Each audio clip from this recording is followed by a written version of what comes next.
ईमान वालों के पास सबसे बड़ी दौलत उनका ईमान ही है।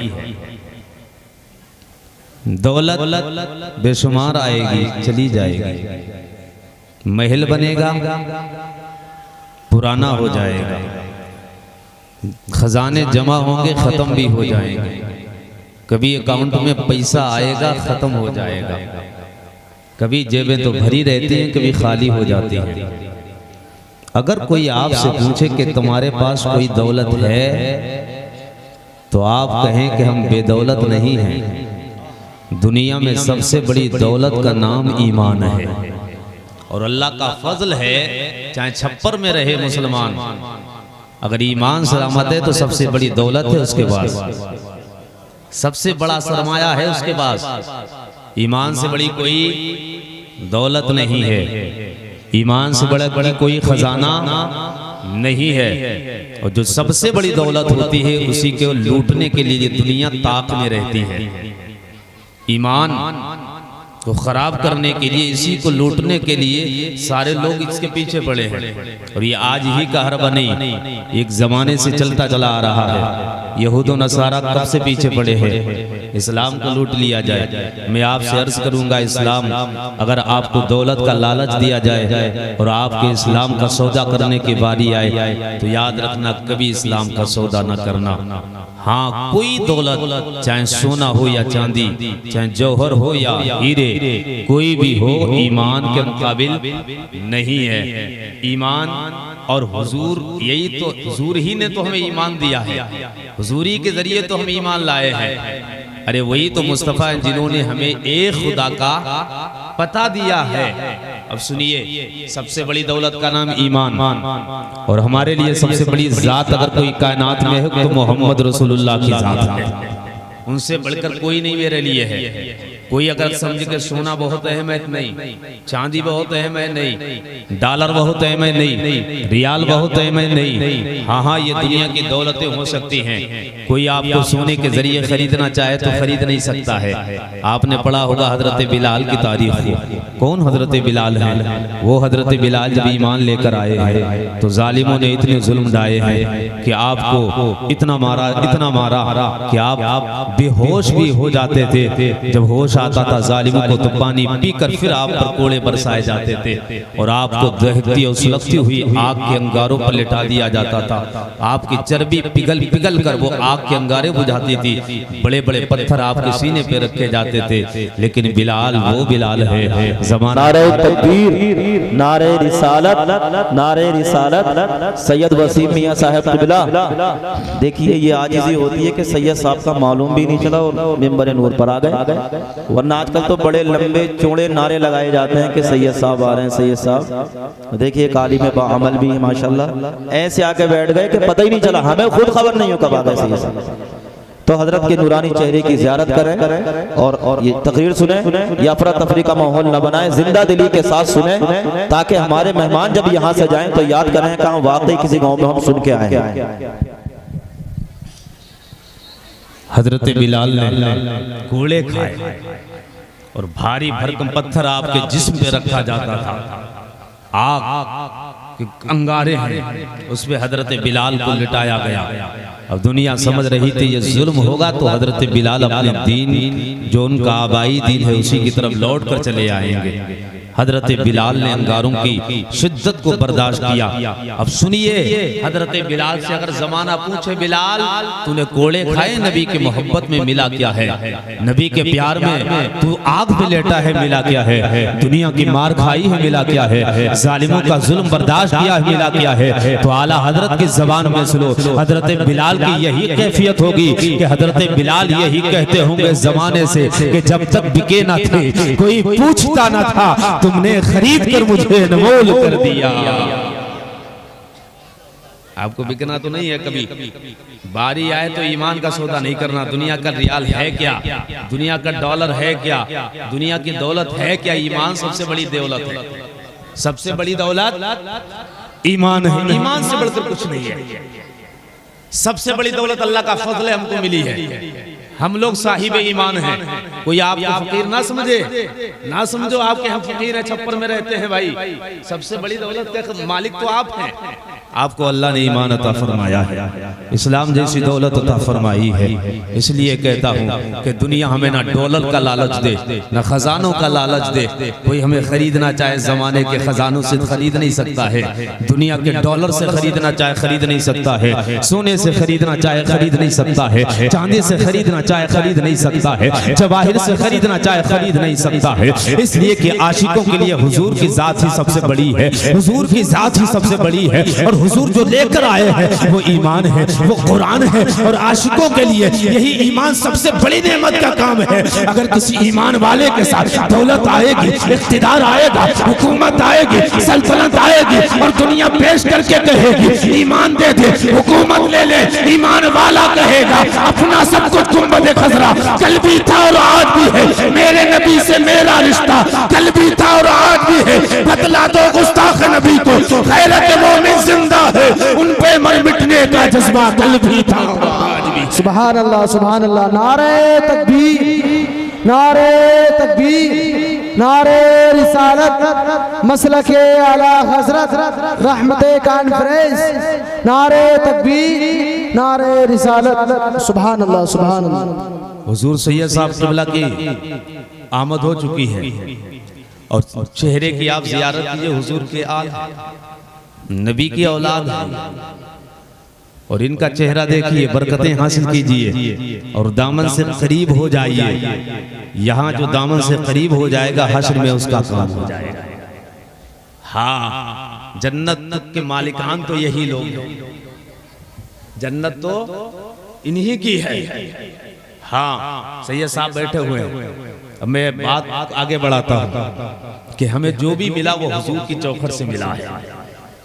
जो भी मिला है, जो शोहरतें आप देख रहे हैं नुलमा की, ये सारी हुजूर की चौखट से मिली है। जो इज्जतें देख रहे हैं ये हुजूर की चौखट से मिली है। जो दौलत आई है ये हुजूर की चौखट से मिली है। जो धन दौलत आई है ये हुजूर की चौखट से मिली है। हाँ हाँ, अपना है क्या, हमें इज्जतें कौन देता, हमें शोहरतें कौन देता। ना हम शोहरतों के मालिक थे, हमारे आबा व अजदाद तो किसान थे, मजदूर थे, खेतों में काम करने वाले थे। या रसूल अल्लाह, हमें इज्जतें अगर मिली है तो आपकी चौखट से मिली है, शोहरतें आई हैं तो आपकी चौखट से मिली है, दौलत आई है तो आपकी चौखट से मिली है, दौलत मिली है तो आपकी चौखट से मिली है, खजाना जो भी हमारे घरों में है या रसूल अल्लाह आपकी चौखट से मिला है। जो नाम आया है तो आपकी चौखट से मिला है। अपना कुछ नहीं है, अपना तो सब कुछ जो मिला है या रसूल अल्लाह तेरे दरबार से मिला है, तेरी चौखट से मिला है। और आला हजरत ने मेरे अकीदे के मोहर लगाते हुए कहा है, कौन देता है, देने को मुंह चाहिए, देने वाला है सच्चा हमारा नबी। बेशक, सुभान अल्लाह, सुभान अल्लाह। बात अगर सच्ची है तो दोनों हाथ उठाकर कह दें लब्बैक या रसूल अल्लाह, लब्बैक या रसूल अल्लाह। और जोर से बोल दें लब्बैक या रसूल अल्लाह, लब्बैक या रसूल अल्लाह। ये हाथों को उठाना कम ना समझें, आपने हाथ उठा दिए। जिन हाथ जो हाथ हुजूर के नाम पे उठते हैं, मेरा तो यकीन है कि उनमें लकबा ना पड़ेगा कभी। जो हाथ हुजूर के नाम पे उठेगा लकबा नहीं खाएगा। आपने हाथ उठाया, हुजूर के नाम पर हाथ उठाया, ऐसे ही हाथ उठाते रहें और परचम अब्बास बनाकर कहते रहें लब्बैक या रसूल अल्लाह, लब्बैक या रसूल अल्लाह।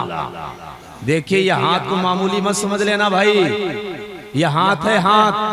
जब ये हाथ उठता है तो जमाने में इनकलाब पैदा होता है, और जब जब हाथ उठा तो इनकलाब पैदा हुआ। जब जब उठा, करबला में हुसैन ने हाथ उठा दिया था, जब मेरे हुसैन ने हाथ उठाया तो इनकलाब पैदा हुआ। बगदाद में गौसे पाक ने हाथ उठाया, इनकलाब पैदा हुआ। जहां आप रहते हैं इसको भारत कहते हैं, इसको इंडिया कहते हैं, ये हिंदुस्तान है। इस हिंदुस्तान की एक तहरीक चली थी जिसको तहरीक आज़ादी कहते हैं। सैयद साहब क़िबला की मौजूदगी है, तहरीक आज़ादी 1856 में चलाई गई थी। तुम्हें पता है इस तहरीक में हाथ उठाए गए थे, और जब जब हाथ उठाया गया तो इनकलाब पैदा हो गया है। कभी इसी जमीन पर मौलाना आजाद ने हाथ उठा दिया था तो इनकलाब पैदा हो गया था। कभी गांधी ने हाथ उठाया था तो इनकलाब पैदा हुआ था। कभी सुभाष चंद्र बोस ने हाथ उठाया था, इनकलाब पैदा हुआ। कभी चंद्रशेखर आजाद उसने हाथ उठाया था, बाबा ने, तो इनकलाब पैदा हुआ था। अब मुझे कहने दो, कभी अल्लामा फजल हक खैराबादी ने हाथ उठा दिया, इनकलाब पैदा हो गया। कभी इनायत अहमद का कोरबी ने हाथ उठाया, इनकलाब पैदा हो गया। कभी किफायतुल्लाह काफी ने हाथ उठाया तो इनकलाब पैदा हो गया। जब जब ये हाथ उठता है इनकलाब पैदा होता है। जहन को करीब करो, अभी इलेक्शन का दौर गुजरा है, आपने हाथ उठाया, मोहर लगा दिया, कोई एमएलए बन गया, कोई एमपी बन गया। जब हाथ उठता है तो इनकलाब पैदा होता है। तो मैं डंके की चोट पर कहता हूँ कि अगर हाथ आपका किसी दुनियादार के नाम पे उठता है तो असम्बली मिल जाती है, और मदीने वाले के नाम पे उठेगा तो जन्नत मिल जाएगी।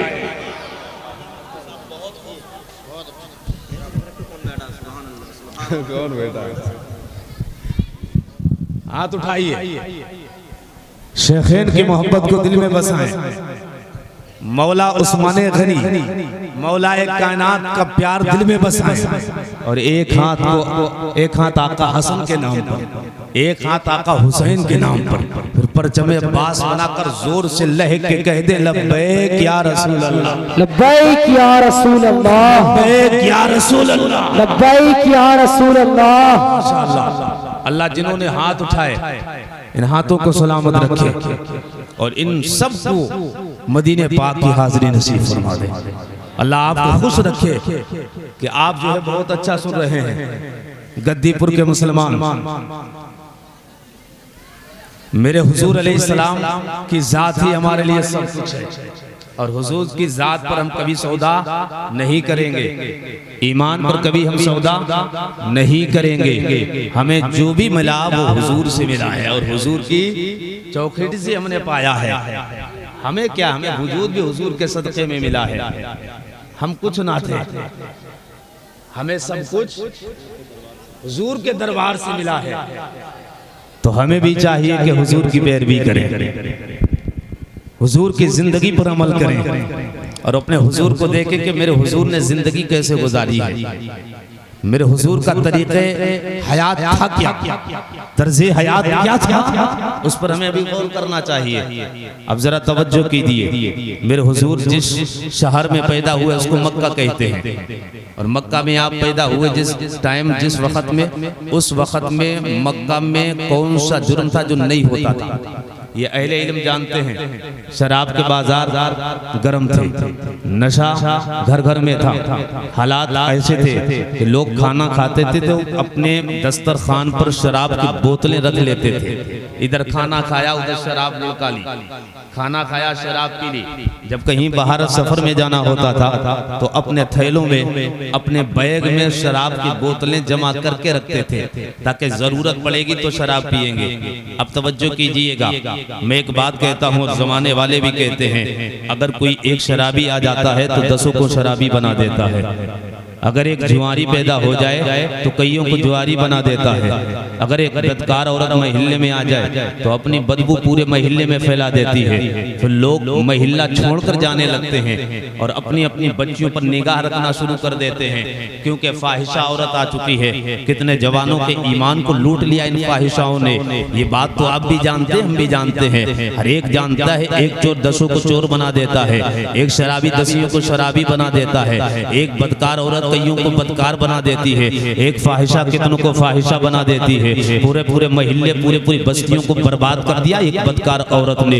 अब आइए जहन को करीब कीजिए, मेरे मुस्तफा जाने कायनात फख्रे आदम बनी ये आदम जनाबे मोहम्मद रसूलुल्लाह जिस शहर में आए उस शहर को मक्का कहते हैं। और जब सरकार आए मक्का शहर में, मक्का शहर में ऐसा कोई गुनाह नहीं जो मक्का में नहीं होता था। हाँ हाँ, शराब के इतने लोग आदी थे, अपने बैगों में शराब लेकर चलते थे। अगर सफर में शराब की जरूरत पड़ेगी तो बैग से शराब निकालते तो पी लेते। खाने के लिए दस्तरखान बिस्ता, शराब का मटका रखा होता, खाना इधर खाने से फारिग होते, शराब उठाते, शराब पी लेते। ये हालात थे, चोरों का बाजार गर्म था, रिश्वत आम थी, रिश्वत की रकम लोग खाते थे और चोरियां आम हो रही थी, बदकारियां हो रही थी, जिनाकारी हो रही थी। हाँ हाँ, कौन सा ऐसा जुर्म था जो मक्के की सरजमीन पे नहीं हो रहा था।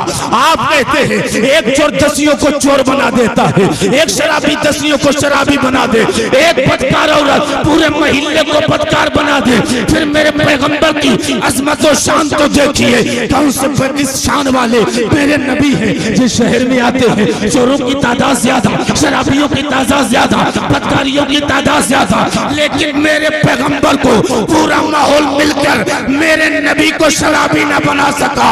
लेकिन मेरे पैगंबर ने किसी को सिद्दीक बना दिया, किसी को उमर बना दिया, किसी को अली बना दिया, किसी को उस्मान बना दिया, और ऐसा बनाया कि दस्तों दस्त रहे, दरिया भी ना छोड़े, हमने बहरे जुल्मात में दौड़ा दिए। नारे तकबीर, नारे रिसालत, मसलके आला हज़रत, मसलके आला हज़रत, रहमत आलम कॉन्फ्रेंस, रहमत आलम कॉन्फ्रेंस। हर सहाबिये नबी जन्नती जन्नती, हर सहाबिये नबी। नारे तकबीर, नारे रिसालत, सुभान अल्लाह, सुभान अल्लाह। मेरे हुजूर ने किसको क्या बना दिया। लोग माहौल को एक्सेप्ट करते हैं, मेरे हुजूर ने माहौल ही बदल दिया। माहौल का असर होता, समाज का असर होता है, लेकिन मेरे हुजूर ने समाज की हवा का रुख ही बदल दिया। अब सुनिएगा मेरी बात। मेरे पैगंबर मक्के की सरजमीन पर जब दीन का काम किया तो पहले लोगों ने हुजूर को अमीन, सादिक, मसदूक सब कहा था, लेकिन जब ऐलान नबुव्वत फरमाया तो एक लम्हे के अंदर अमीन से खाइन हो गए, एक लम्हे के अंदर सादिक से काजिब हो गए। ये मक्का वाले थे। कौन थे? अफरा तफरी बहुत है।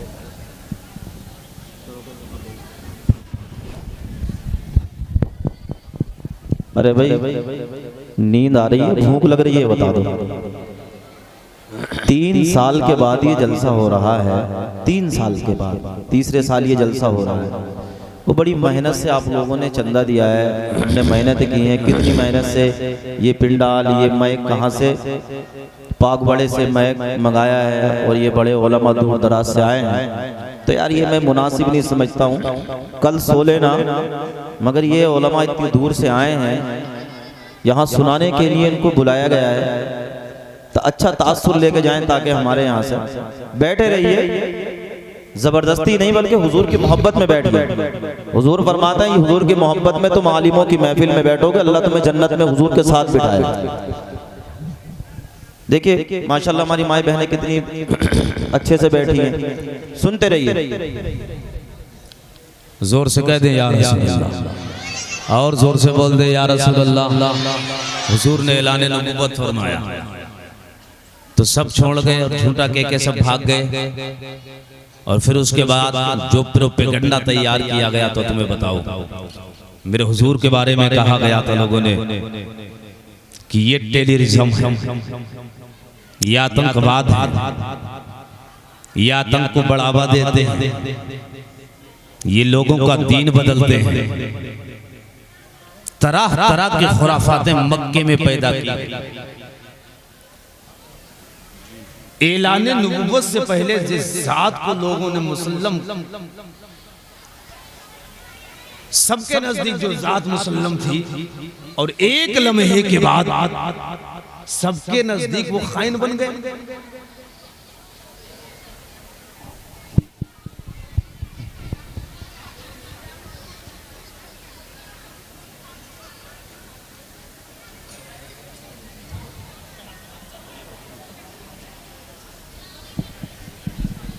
तो फैलाई गई थी अफवाह, और ये अफवाह ये थी कि हुजूर टेररिज्म है, आतंकवाद, आतंक फैलाते हैं।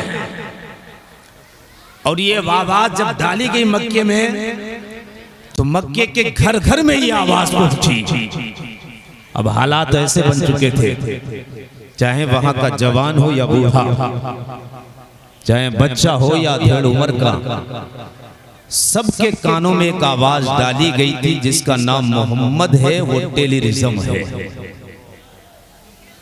वो आतंकवाद है, वो धर्म को परिवर्तन कराने का काम करता है। जो भी उसके करीब हो गया उसने उसका धर्म बदल लिया, अपना धर्म दे दिया। ये बात फैल गई और आज भी यही लोगों ने सुना है कि इस्लाम आतंकवाद है। इस्लाम को देखा तो है नहीं करीब से, इस्लाम को पहचाना तो है नहीं, पढ़ा तो है नहीं। आज भी दुनिया ने इस्लाम की सूरत को मस्क करके, उसकी तस्वीर को क्या है मस्क करके दुनिया के सामने पेश किया। इस्लाम का जो असली आईना है वो नहीं दिखाया, असली चेहरा जमाने के अंदर पेश नहीं किया। तो उस जमाने में जब हुजूर के खिलाफ ये प्रोपेगेंडा चला गया तो मक्के में हर इंसान के अंदर ये बात पैदा हुई कि वाकई में मोहम्मद अरबी ये काम करते हैं, जो उनके करीब होता है तो दीन बदल देते हैं, आतंकवाद है, आतंक को बढ़ावा देते हैं, टेररिज्म है।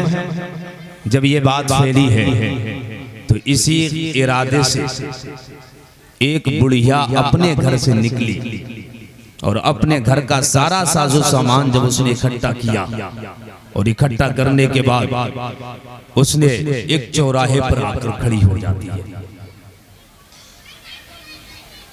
एक चौराहे पर आकर खड़ी हो गई, इंतजार करने लगी इस बात का कि कोई आए, मेरी गठरी उठा दे, मेरे कांधों पे रख दे, मुझे मंजिल तक पहुंचा दे। इसी इरादे के साथ वो बुढ़िया चौराहे पर खड़ी थी। कौन था जो बुढ़िया की मदद करे? वहां तो कोई किसी की मदद करने वाला नहीं था, ये मक्के के हालात थे। कौन बूढ़ी माँ की कोई मदद करेगा? इतना मुआशरा खराब, अगर कोई भूखा है तो कोई पूछने वाला भी नहीं है, कोई गिरा पड़ा है तो ठोकर मार के चले जाएंगे, उठाएंगे नहीं। ये हालात थे मक्का के। बूढ़ी माँ इसी इरादे से अपना सामान समेट कर चौराहे पर आ गई, खड़ी इंतजार करने लगी, आए कोई, मेरा सामान उठवा दे और मैं अपने कंधों पे रखूं, अपनी मंजिल तक पहुंच जाऊं। और निकलना किस वजह से है? इस वजह से निकलना कि सुना था बुढ़िया ने कि वो मोहम्मद अरबी हैं, वो दीन बदलने का काम करते हैं। लोग कहते हैं हमारे बाप दादा का दीन है, माना कि तुम्हारे बाप दादा का दीन है। ऐसा नहीं कि बाप दादा का जो दीन है वही हक है, ऐसा भी तो हो सकता है तुम्हारे बाप दादा क्या गुमराही में हो, उन तक असली इल्म ना पहुंचाओ, ये हो सकता है। आज भी कुछ लोग इस बात को लेके बैठते हैं हमारे बाप दादा से चला आ रहा है, ये कोई दलील नहीं बाप दादा से। कौन तुम्हारे बाप दादा थे? नहीं, हमारा दीन ये कुरान से चलेगा, हदीस मुस्तफा से चलता है, मेरा दीन तो हुजूर से चला है। बाप दादा कोई दीन की दलील थोड़ी है कि बाप दादा से चला आ रहा है। बुढ़िया ने सुन रखा था कि हुजूर दीन को बदलने का काम करते हैं। इसी ख्याल से बूढ़ी माँ चौराहे पे खड़ी है। जब बूढ़ी माँ चौराहे पर गठरी लेकर खड़ी है, इधर देखती उधर देखती, कोई नजर नहीं आता है। उधर से याद आते हैं मोहम्मद रसूलुल्लाह। जब मेरे आका आए ना, बूढ़ी माँ से कहा, बूढ़ी माँ इतना बता दे यहाँ क्या कर रही है? बूढ़ी माँ कहने लगी, बेटे क्या बताऊँ, ये मेरी गठरी है, इस गठरी को उठवा दे, मैं अपनी मंजिल तक जाना चाहता हूँ। अल्लाह अकबर। बूढ़ी माँ ने जब इतना कहा, मेरे हुजूर ने उसकी गठरी को उठाया, फिर अपने नबुव्वत वाले कांधों में मेरे हुजूर ने उसकी गठरी को रखा। अब मेरे सरकार जब चले हैं, अल्लाह अकबर, मेरे सरकार आगे आगे जा रहे हैं, बूढ़ी माँ पीछे पीछे जा रही है। सरकार जब आगे आगे चले हैं और बूढ़ी माँ अपनी दास्तां सुनाती जा रही थी, अपनी कहानी सुनाती जा रही थी, उसके दिल में एक दर्द की कहानी थी। कहती थी, बेटे इस सरजमीन मक्का के सरजमीन पर मैं रहा करती थी, हाँ यही मेरा आबाई वतन है,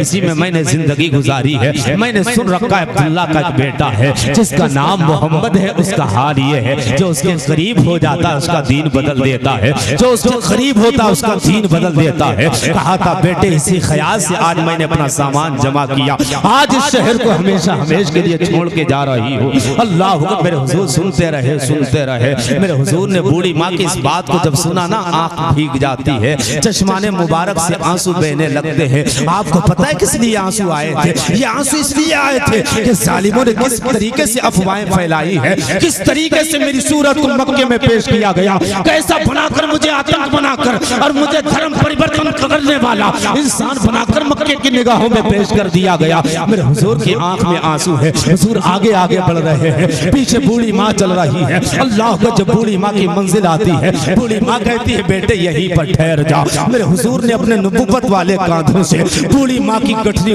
उतारी और उसी जगह पे रख दी। फिर हुजूर चलने लग जाते। जब मेरे हुजूर चलने लगे, बूढ़ी माँ कहती है बेटे ठहर जाओ। मेरे सरकार जब ठहरते हैं, उसके बाद बूढ़ी कहती है बेटे इतना बता तू कहाँ रहता है, आखिर तेरा नाम क्या है? यही तो मक्के की सरजमीन है जहाँ संग दिल लोग रहा करते हैं। कोई किसी की मदद करने वाला नहीं है, कोई किसी से प्यार करने वाला नहीं है, कोई किसी के दर्द को बांटने वाला नहीं है। बेटे बता तो सही किसका बेटा है, तेरा नाम क्या है? इतना मेरे हुजूर ने सुना। उसके बाद मेरे आका फरमाते हैं ओ बूढ़ी माँ, जिसकी वजह से तू आज मक्का छोड़ के जा रही है, वो कोई और बेटा नहीं, तेरे सामने मोहम्मद खड़ा है। हाँ, अगर तुझे मक्का छोड़ना है तो जा, मक्का छोड़कर मोहम्मद की वजह से चली जा। बूढ़ी माँ ने इतना सुना, कदम में गिर के कहती है अगर तुम मोहम्मद हो तो गवाही देता हूँ तू सच्चा है, तेरा दीन सच्चा है। उस बूढ़ी माँ ने कहा था बेटे अब देर ना कर, हाथ बढ़ा और इस्लाम के दामन में दाखिल कर ले।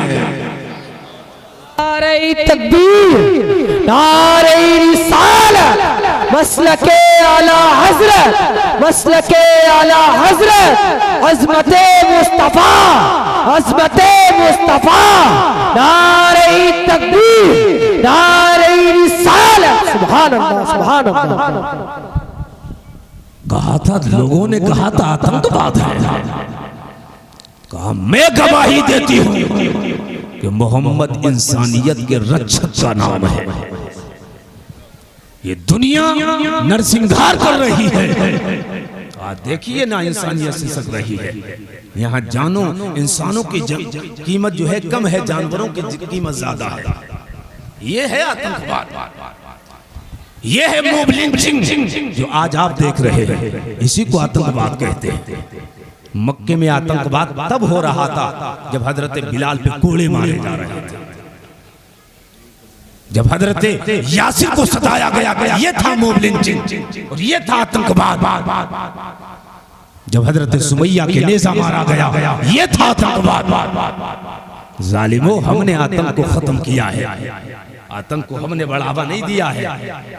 हम तो ये कहते, मेरा दीन कहता है अगर नहर के किनारे में नहर पे बैठ के वुजू करो तब भी पानी ज्यादा ना खर्च करो। जिस दीन में पानी के ज्यादा खर्च करने से मना किया गया, तो इंसानों के खून बहाने की कैसे इजाजत हो सकती है?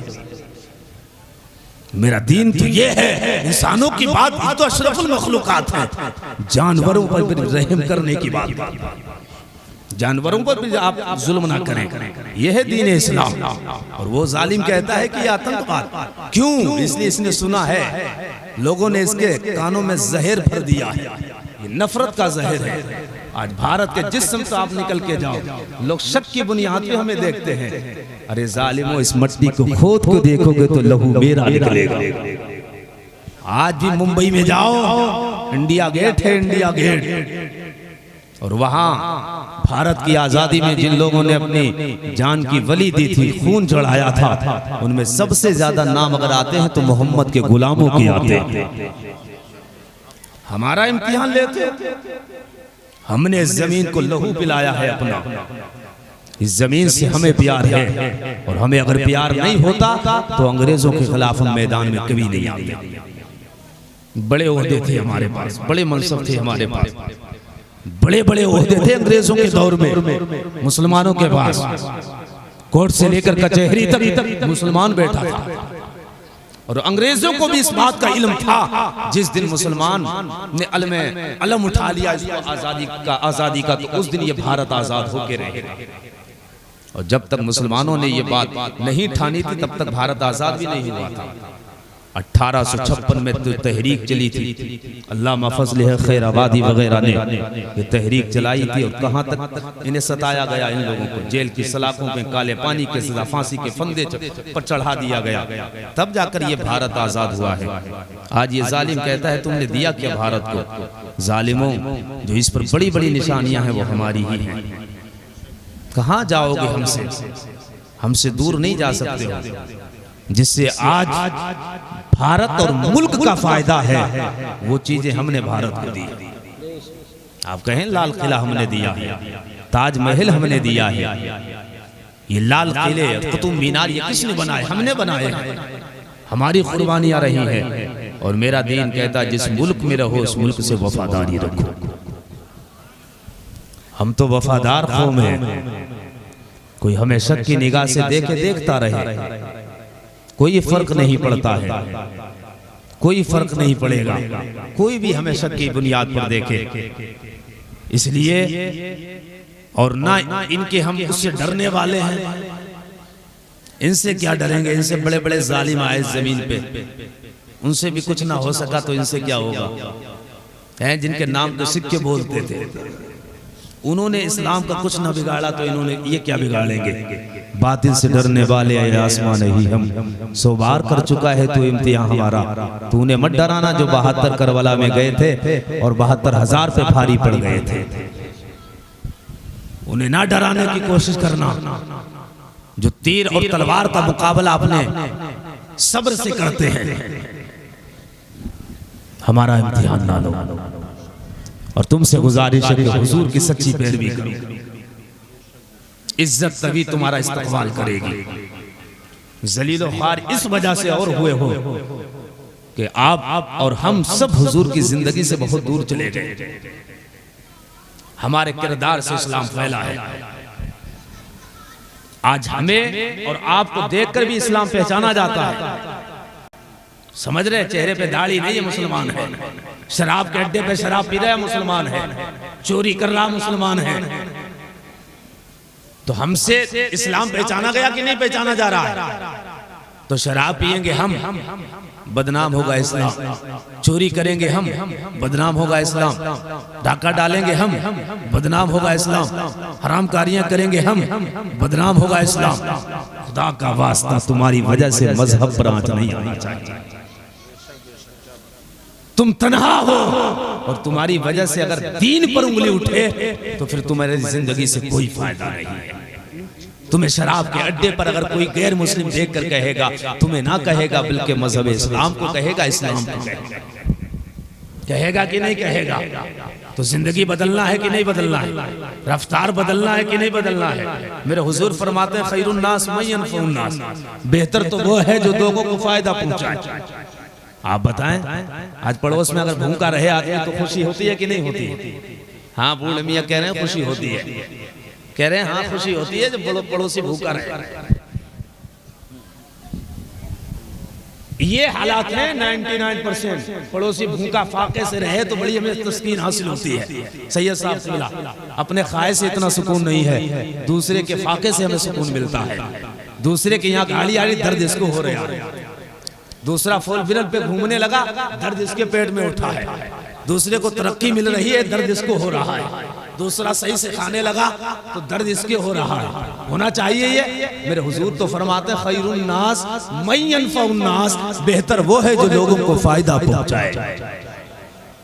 ठोकर उसे लगे दर्द का एहसास तुम्हें, भूख उसे लगे, तड़पने की आह की आवाज तुम्हारी निकले, रूह तुम्हारी बेचैन हो जाए। और यही तो इस्लाम है, यही दीन है। हाँ हाँ, यही दीन है। किसी के दर्द को अपना दर्द समझ लेना, किसी के कांटा लगे तो चोट और दर्द का एहसास खुद का कर लेना। और पूरी उम्मत उम्मते वाहिदा है। हाँ हाँ हाँ, जिसमें वाहिद की तरह है। अगर एक जगह दर्द है तो दूसरी जगह दर्द का एहसास होना चाहिए। आज बताओ, किसी को अगर तकलीफ होती है दूसरे हंसते कि नहीं हंसते हैं? अगर वहाँ काटे जाते हैं तो यहाँ का मुसलमान शराब में लगा हुआ है, जुआ खेल रहा है। अल्लाह अकबर, इसको इसको ये भी तौफीक नहीं होती कि उनके लिए मस्जिदों में आ जाए, दुआ के लिए और दुआ करे रब की बारगाह में मालिक दुनिया बड़े जुल्म कर रहे, तेरे नबी का कलमा पढ़ने वाले पर, तेरे तौहीद तेरी वहदानियत का ऐलान करने वाले पर दुनिया जुल्म कर रही है। ये तो दुआ भी नहीं करता, या अल्लाह जालिमों को निस्त नाबूद कर दे, या अल्लाह मजलूम मुसलमानों की मदद फरमा दे। अल्लाह अकबर। आओ तुम्हें नबी की कहानी सुनाता हो, नबी के परबानों की कहानी सुनाता हो कि वो लोग कैसे थे, दुनिया को तकलीफ नहीं देते थे, दुनिया के लिए काम आने वाले लोग थे। कौन उमर थे, कौन सिद्दीक अकबर थे, कौन मौला अली थे, कौन उस्मान गनी थे। अल्लाह पर इनकी जिंदगियां कैसी है, इनकी रातें देखो इबादत में गुजरते, दिन रोजे में गुजरते हैं, रातों रातों भर ये क़याम करते, अल्लाह के हुजूर खड़े हो जाते हैं। अल्लाह पर। आओ सिद्दीक अकबर की बात करता हो। कौन सिद्दीक अकबर है? ये वो सिद्दीक अकबर है जो नबी के यार भी है, नबी के वफादार भी है। अल्लाह पर। सिद्दीक अकबर का हाल ये और खौफ खुदा का इनका जरा हाल मुलाहजा कर ले। वो सहाबी है जिनको अल्लाह के पैगंबर ने जीते जी जन्नत की बशारत दी और कहा था सिद्दीक तुम जन्नती हो। खुलफाए राशिदीन में अशरे मुबशरा में भी है। अल्लाह पर। सिद्दीक अकबर कहते हैं एक दिन एक आपने चिड़िया देखी, एक शाख से उड़ी दूसरे शाख पे बैठ जाती है। आपने देखा, देखने के बाद कहते हैं चिड़िया तेरे तो बड़े मजे हैं, तुझसे तो हिसाब ना होगा, सिद्दीक से तो हिसाब किताब होगा, सिद्दीक से तो हिसाब लिया जाएगा। सिद्दीक ने क्या किया क्या नहीं किया है। अल्लाह पर। सिद्दीक अकबर जब यहूदियों की बस्ती से गुजरते हैं, अल्लाह पर, रात का सन्नाटा है, रात की दुनिया सो रही है आराम से, लेकिन अल्लाह के महबूब का यार सिद्दीक अकबर जब रात के सन्नाटे में यहूदियों की बस्ती के करीब से गुजरता है तो खड़ाओं का जमाना था, पहनते खड़ाओं थे। आपने खड़ाओं उतार के जब चलते हैं। एक दिन किसी ने पूछा था सिद्दीक नबी के यार इतना तो बता दे, रात के सन्नाटे में जब तू यहूदियों की बस्ती से गुजरता है आखिर खड़ाओं उतार क्यों लिया करता है, खड़ाओं को हाथ में पकड़ के क्यों चला करता है? जवाब सुनिएगा। आज आप तकलीफ देने में लगे हैं, सताने में दुनिया के लगे हैं। हाँ, पड़ोसी भूखा मर जाए तुम्हें सुकून मिलता है, पड़ोसी फाके से मत मर जाए तुम्हें सुकून मिलता है। हाँ, ये हमारा और तुम्हारा हाल है, लेकिन नबी के यार का हार देखिए। सिद्दीक अकबर जब हाथ में उठा लेते हैं, किसी ने पूछा सिद्दीक अकबर आपका हाल ये है, आप हाथ में उठाकर क्यों चलते हैं? तो आपने कहा था जहां से मैं गुजरता हूं वहां यहूदियों की बस्ती है, मेरे खड़ाओं में आवाज बड़ी आती है, इन खड़ाओं की आवाज से ये लोग सोया करते हैं, कहीं ऐसा ना हो इनकी नींद में खलल हो जाए, इनकी आराम में खलल हो जाए। इसी वजह से अपनी खड़ाओं को उतार लेता हूं, इसलिए कि हम मुसलमान किसी को तकलीफ देने नहीं आए हैं, बल्कि दुनिया की तकलीफ को उठाने आए हैं। ये है ये किसका हाल है? हुजूर के गुलामों का हाल है। बात खत्म कर ली जाए। मुफ्ती निजामुद्दीन साहब क़िबला आ चुके हैं और इनका आना इस बात पे दाल है कि आपका टाइम हो चुका है और मेरा टाइम शुरू हो चुका है। खैर, अल्लाह की बारगाह में दुआ करते हैं मौला मेरे बोलने में जो खताएं हो गई अपने करम से माफ़ फरमा।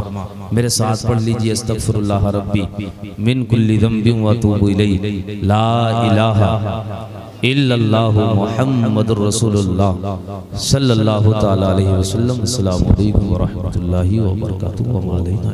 कोई नहीं जाएगा।